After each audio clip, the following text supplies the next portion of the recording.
Is your PlayStation 5 refusing to show any picture on your TV, leaving you staring at a blank screen and wondering what's going on?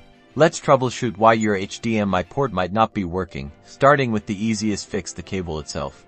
First, carefully unplug the HDMI cable from both your PS5 and your TV. Visually inspect the cable ends for any damage, like bent pins or frayed wires. Then, firmly plug the cable back in, ensuring it clicks securely into both the PS5 and your TV. Try a different HDMI cable if possible to rule out a faulty cable. Still no signal? Let's give the ports a cleaning. Over time, dust and debris can accumulate inside the HDMI ports on both your PS5 and your TV, hindering the connection. Using a can of compressed air, gently blow out any dust or debris from both ports. You can also use a small, soft bristled brush, like a toothbrush, to carefully clean the ports. Make sure the console is powered off during cleaning.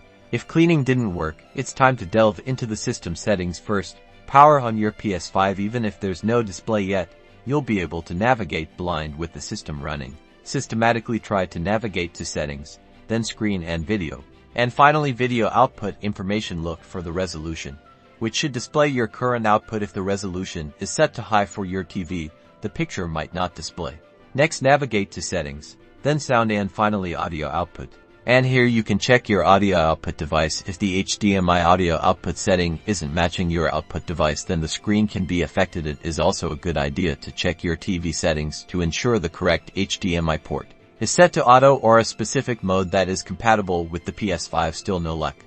You may need to factory reset your system and contact PlayStation support for further assistance.